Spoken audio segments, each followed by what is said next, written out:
C'est l'été, la saison idéale pour une sortie en mer et une bonne partie de pêche entre amis. Bienvenue à toutes et à tous.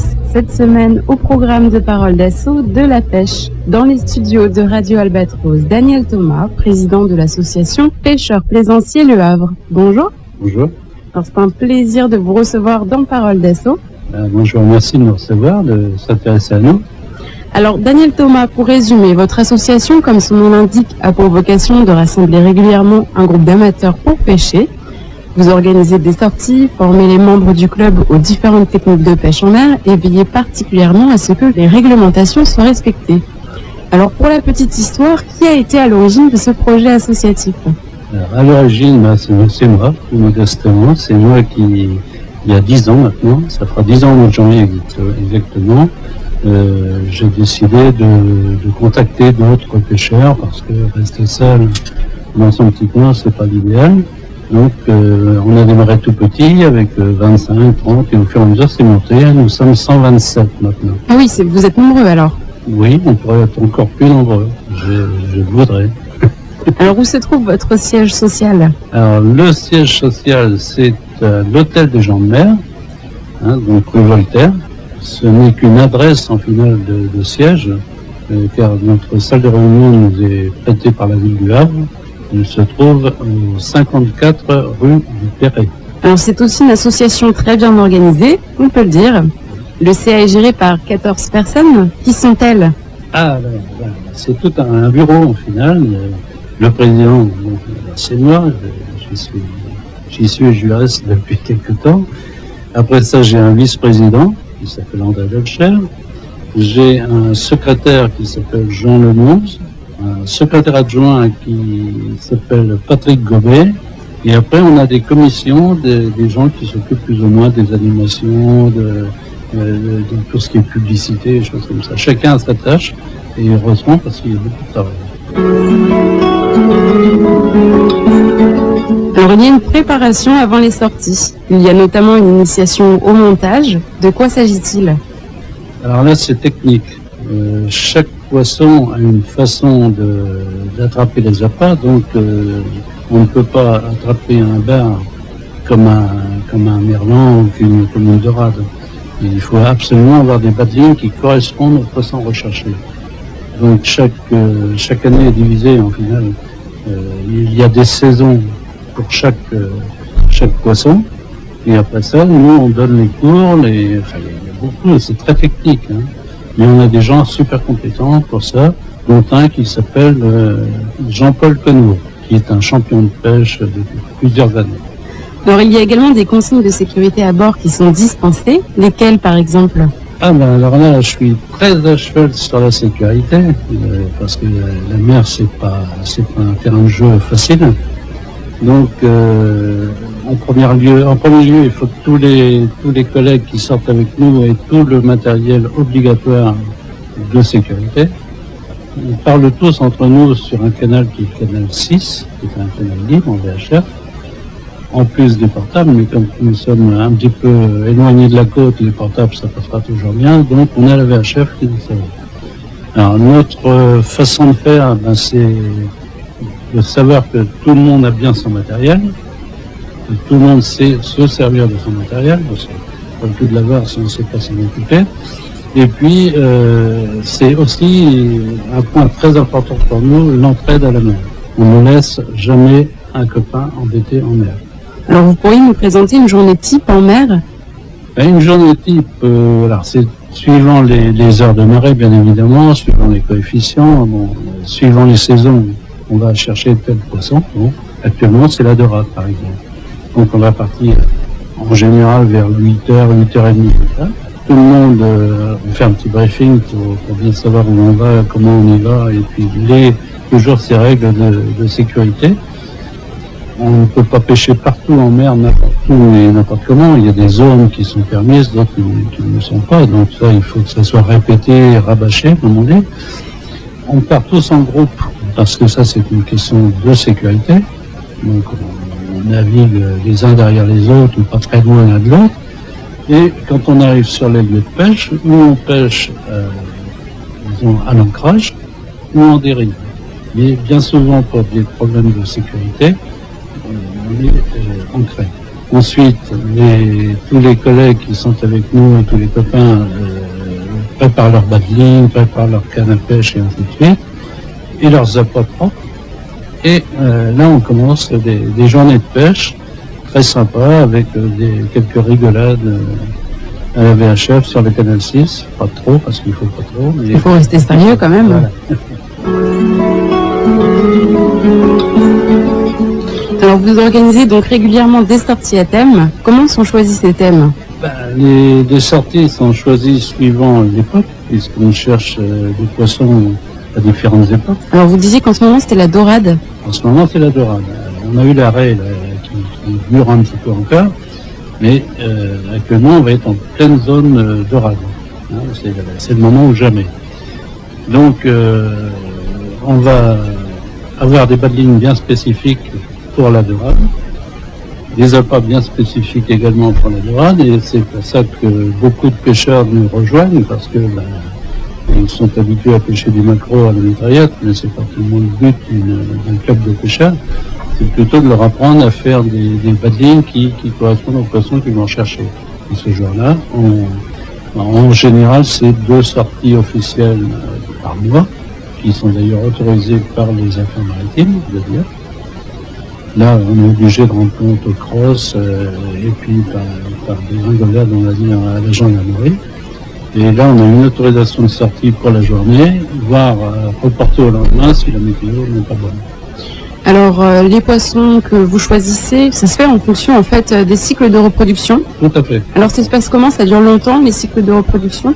Par exemple, si vous voulez, le bar. Le bar, nous avions décidé de ne pas le pêcher avant le 1er mai. Donc, janvier, fin décembre même. Le fin décembre à mai, la fin mai, on n'a pas du tout touché les bars. Celui qui avait la malchance, on va dire, d'en prendre un, le remettait à l'eau. Il y a également des tailles à respecter? Les tailles, alors nous, ça fait déjà, parce que nous sommes fédérés, on fait partie d'une grande fédération, qui est la FNPPSF, Fédération Française des Pêcheurs et Sportifs de France. Et c'est d'ailleurs en partie grâce à cette fédération que vous êtes au fait de toutes les nouvelles réglementations? Aussi, oui, et puis aussi parce que on va voir les autorités pour en savoir un petit peu plus. Par exemple, dimanche. Vous n'attendez pas qu'on vous tombe dessus, c'est bien. Voilà, on essaie d'être au fait de ce qui se passe. Un exemple du 19, nous étions avec les affaires maritimes de Dieppe qui sont venus bien poser la réglementation en vigueur. Et un grand nombre de pêcheurs étaient là, attentifs. Il faut être absolument dans les clous, comme on vient de dire. Alors, pour que nos auditeurs soient plus au fait, justement, des saisons, des poissons à pêcher en fonction de ces saisons-là. Donc, on a testé la dorade, mais alors en hiver, en automne. Alors, quand on a de la chance, mais ça, tout dépend de la météo. C'est toujours, on est vraiment dépendant de la météo. Si vous voulez, après la dorade, on va y aller dans ce sens-là. Après la dorade, on va attaquer les bars à 42 cm. Parce que c'est notre fédération qui a décidé de pêcher le bar minimum 42 cm. Mais alors si par exemple il fait 41 cm, vous pouvez être sanctionné? Maintenant oui, parce que... Parce que 42 c'est quand même très précis. Oui, parce que maintenant le Conseil européen nous a suivis et a accepté de donner 42 cm pour tous les pêcheurs. Alors qu'avant, nous étions les seuls à faire 42, les autres avaient le droit à 36. Vous avez donné l'exemple à suivre? Voilà, on a voulu donner l'exemple, ça a été laborieux, mais on a réussi. Donc, après la dorade, on va attaquer, c'est un grand mot, on va essayer de prendre des bars. Vous les mangez après, donc... Bien sûr, en famille, parce que c'est interdiction de... Ah oui, de les vendre, évidemment. De les vendre ou même de les donner, c'est complètement interdit. Donner aussi? Ah oui, ça. C'est absolument interdit de donner le poisson. C'est un peu strict. C'est strict, mais enfin, il y a des professionnels qui travaillent et qui gagnent leur vie avec la vente de poissons. Il est un petit peu normal que...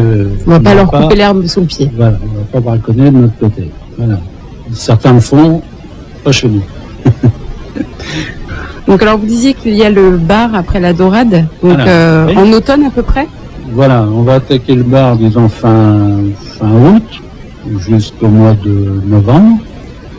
À cheval, un petit peu fin octobre, début novembre, normalement, ce sont les cabillots qui devraient arriver, si le temps le permet, il y a beaucoup de choses qui entrent en jeu. Et après ça, donc, il y a le repos biologique du bar qu'on respecte avant tout.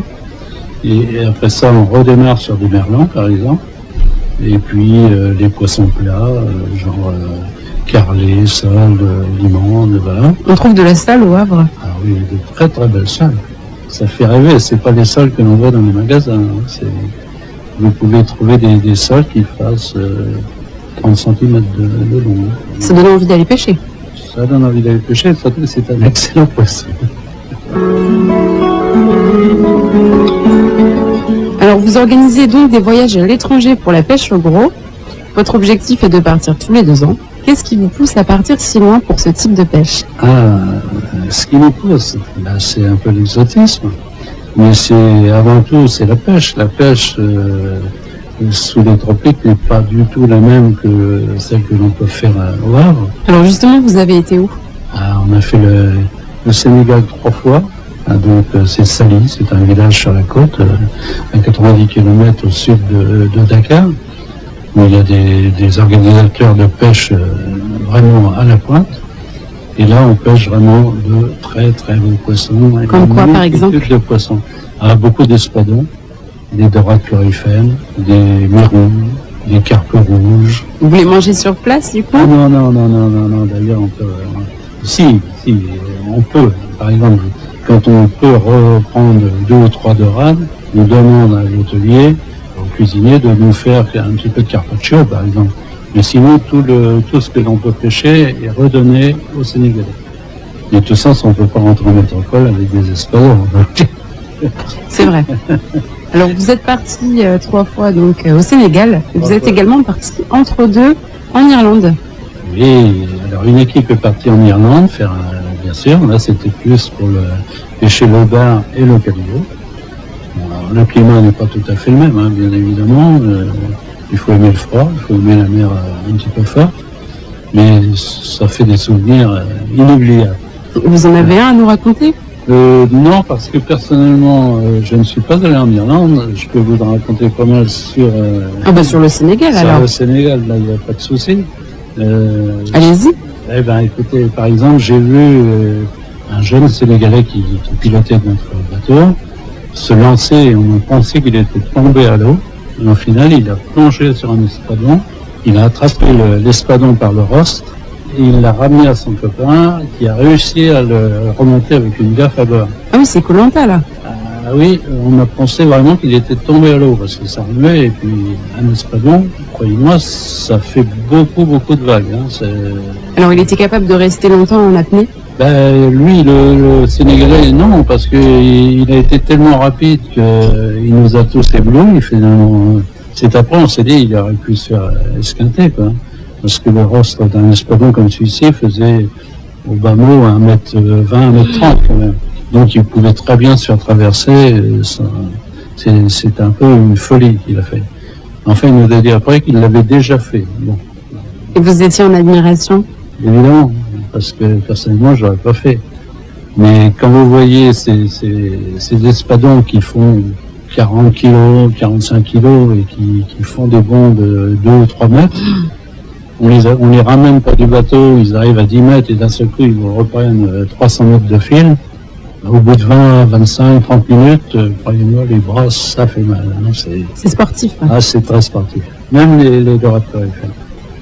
Alors, prochain objectif, le Mexique. Ah, le Mexique. Alors là, c'est toujours grâce à notre ami, mon vice-président, André Delcher, qui est vraiment très dévoué pour tout ça, parce que, croyez-moi, c'est un sacré travail d'organiser un tel voyage.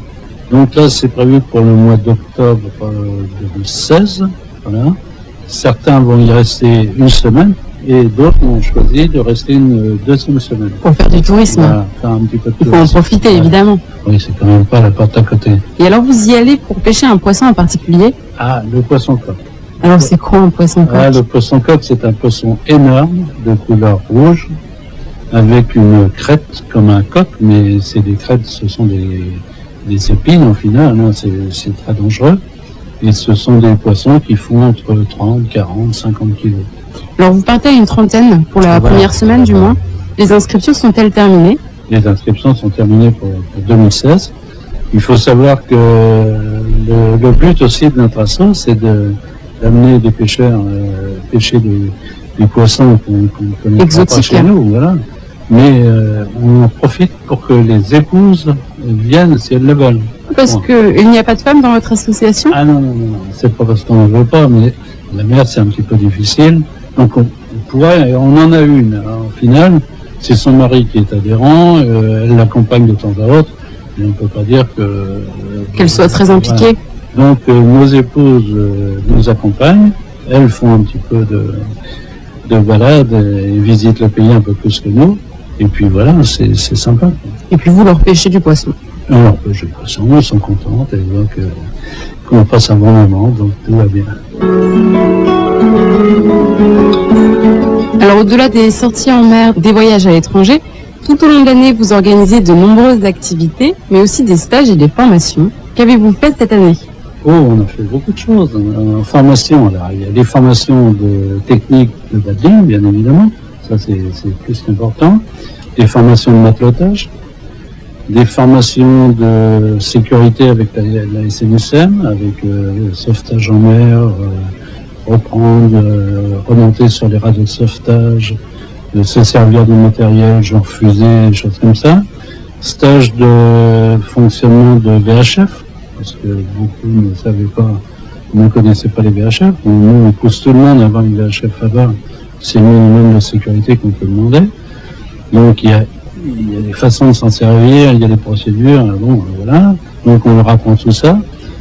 Dans les festivités, autrement, ce sont le repas de fin d'année qu'on fait avec les épouses, la famille, les amis.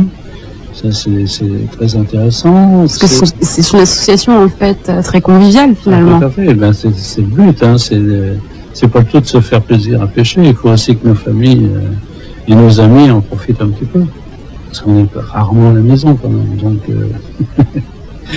Vous organisez aussi, par exemple, des sorties au Salon du Nautisme? On a fait, voilà, chaque année, le Salon du Nautisme à Paris. On a fait également le Salon du Nautisme à Nantes, cette année. Comme on est en groupe, on arrive à avoir des prix intéressants, on se fait aider par des sponsors, enfin bon, tout le monde en profite, hein, finalement. Alors, dernièrement, pour le Tour de France, avez-vous fait quelque chose en particulier? Oui, alors c'était le 9 juillet, donc l'arrivée du Tour de France au Havre. La ville du Havre nous avait demandé de l'aide, pour animer bien sûr. Et donc on a fait le matin une sortie de pêche avec des gens qui ne connaissent absolument rien à la pêche. Donc on les a embarqués sur nos bateaux. C'était une petite initiation? Voilà, bon, sachant que c'était plutôt de la promenade pour ces gens-là. Bon, on a peu de chance parce qu'il n'y avait pas de poisson. Il faisait très beau, mais il n'y avait pas de poisson. Ça, c'est pas de chance. Bon, après, c'est le risque de la pêche, hein. Voilà. La tente sans rien. La chasse, il n'y a pas, hein. Mais enfin, bon, c'était très sympathique. Et puis, après ça, la ville le port de Plaisance avait organisé un petit barbecue. Super gentil, sympa. Tout y était. Il y avait la bonne humeur, tout le monde y était. Il y avait plus de 100 et quelques personnes. Très bien. Ça a bien marché. Ah oui. Et l'après-midi, c'était là où c'était disons plus intéressant. La ville a un souci de promouvoir la ville du Havre comme port de plaisance. Et non pas avoir cette image de port industriel. Port industriel, port pétrolier, voilà, conteneur. Donc on s'y est tous mis parce qu'en 2024 il y aura les JO. Voilà. Et ce qu'on voudrait, nous, servir les doigts, c'est que finalement la ville du Havre Paris obtienne cette organisation et puis que le Havre en profite. Évidemment, nous sommes à 1 heure de Paris. Pour les épreuves de voile, ce serait idéal. La voile, ça serait idéal, même la piscine. Enfin bon, il y a plein de choses qui pourraient être faites. Et puis, je pense que on devrait être normalement bien placé pour obtenir ça. On croise les doigts. On croise les doigts. Il y a des choses de prévues d'ici la fin de l'année? Déjà, ce qu'on a fait, c'est en juin, on a fait la fête du nautisme. Donc ça, c'est pour aussi promouvoir le port de plaisance et la ville du Havre, bien évidemment. Et puis au mois de septembre, on a la fête de la mer, toujours en partenariat avec la ville du Havre. Au quartier Saint-François. Voilà, c'est ça. Alors vous faites quoi à cette occasion? Alors là, on tient un stand, bien évidemment, haut en couleur. On essaie, nous, de récupérer de nouveaux adhérents, ça me paraît absolument logique. Et puis, bien faire connaître, faire voir ce que l'on fait en final. C'est-à-dire qu'on essaie d'animer la ville, on essaie d'animer le port, on essaie d'avoir un groupe. C'est une association ouverte à tous, tous les âges. À tous les âges. Et puis les femmes peut-être qui sont intéressées. Je vais pas nous céder, ouverte à tous, pas forcément. Il faut absolument que l'adhérent soit propriétaire d'un bateau. Parce qu'on organise des sorties, comme vous le disiez, et si on n'a pas suffisamment de bateaux par rapport aux gens qui s'inscrivent pour sortir, oui, c'est compliqué. Ça peut pas aller. Donc les premières années, on avait fait un petit peu la blague, et maintenant, c'est plus une blague. Voilà, un adhérent doit avoir un bateau, et si quelqu'un veut adhérer à l'association sans bateau, il faut qu'il se considère comme matelot et accepté comme matelot avec un propriétaire. Et si on a une petite barque, ça marche? Non. Un Zodiac? Un Zodiac, oui. Ah bon. Un Zodiac, il n'y a pas de problème, ça va bien en mer. Bon, il faut en avoir un quand même. Mais il faut avoir un bateau qui soit en priorité apponté au Havre. Mais si la personne vient avec son Zodiac et le met à l'eau au Havre, pourquoi pas? Alors, vous disiez que vous recherchez des adhérents. Comment faire partie du club? Alors, comment faire partie du club? Tout simplement en étant propriétaire d'un bateau. Si vous êtes propriétaire d'un bateau mouillé au Havre, à compter au Havre, pas de souci. On a une cotisation qui est vraiment minime, puisqu'annuellement, on n'a rien à cacher, on demande 42 € pour l'année, ce qui inclut une assurance quand on sort en groupe. En deçà de cette cotisation, il y a une part qui est prise pour la fédération. Et la fédération, elle, nous envoie des petits bouquins qui s'appellent Pêche en mer, chaque trimestre, avec des rappels de réglementation, des astuces de pêche, enfin des histoires de pêche, mais tout ça basé sur la réalité et non pas sur du rêve. Donc c'est très important. Alors sur votre site, on retrouve toutes les infos. Pourriez-vous nous donner l'adresse? L'adresse, c'est APPLH, c'est-à-dire Association des pêcheurs plaisanciers Le Havre. C'est donc APPLH bateau, mon site, et là vous tombez et vous avez tous les renseignements, toutes les histoires que l'on a pu vivre, vous pouvez les vivre en métropole.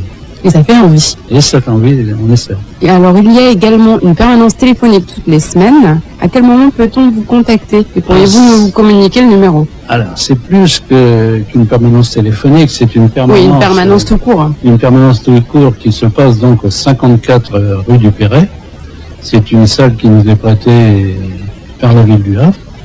Et là, on reçoit chaque mercredi de 10h à midi, comme aujourd'hui, on reçoit tous les adhérents qui veulent des renseignements, qui veulent passer un bon moment, prendre un café avec nous, ou de futurs adhérents qui voudraient s'enseigner. Ben voilà, c'est très convivial ce mercredi matin. Vous avez également une adresse mail? Alors j'ai une adresse mail qui est la nôtre, qui est la mienne totalement. C'est donc daniel.thomas6, c'est bien 6, le chiffre 6, @sfr.fr. Alors vous êtes prêt à donner toutes les infos et à accueillir de nouveaux adhérents? Il n'y a aucun souci là-dessus, je suis là pour ça. Alors je rappelle que c'est la dernière chronique de cette édition de Paroles d'Assaut dédiée à l'association Pêcheurs Plaisanciers Le Havre. Pour finir en beauté, pourriez-vous à présent dévoiler aux auditeurs de Radio Albatros quelques conseils précieux en matière de pêche en mer? Donc pour la pêche du bar, puisque c'est le poisson qui fait rêver le maximum de pêcheurs. Pas seulement les pêcheurs? Pas seulement les pêcheurs, c'est vrai. Mais ce qu'il faut penser, c'est qu'on peut pêcher le bar d'une façon un peu particulière. C'est-à-dire qu'il faut que le bas de ligne fasse à peu près 1,50 m de long. C'est-à-dire le bas de ligne, c'est la partie qui vient sur un émerillon se greffer sur la ligne mer, au final. Alors il faut se munir à la sortie de la canne à pêche, il faut mettre un coulisseau. Un coulisseau, c'est un petit tube avec une agrafe en dessous. Sur cette agrafe, on va mettre un plomb plus ou moins lourd suivant la force de la marée. Après, donc, le nylon sort de ce coulisseau, comme on va dire son nom, ça coulisse dans le coulisseau, et ça fait 1,50 m. Et là, on met un hameçon genre 3,0 au bout, et il y a une façon de la marée dessus, un petit hameçon, tout petit, qui coulisse également, lui, sur le nylon. Ce qui permet de présenter un appât tout à fait agréable pour le poisson, en le tendant bien avec le petit hameçon. Et bien souvent, d'ailleurs, le poisson pris vient se prendre sur le petit hameçon. Et alors, on est sûr d'avoir du bar dans ces cas-là? Ça augmente les chances. Ça augmente les chances, voilà. Merci beaucoup pour tous ces précieux conseils et puis pour toutes ces informations que vous nous avez données tout au long de la semaine. Alors Daniel Thomas, nous arrivons à la fin de cette dernière chronique de Parole d'Assaut sur l'association Pêcheurs Plaisanciers Le Havre.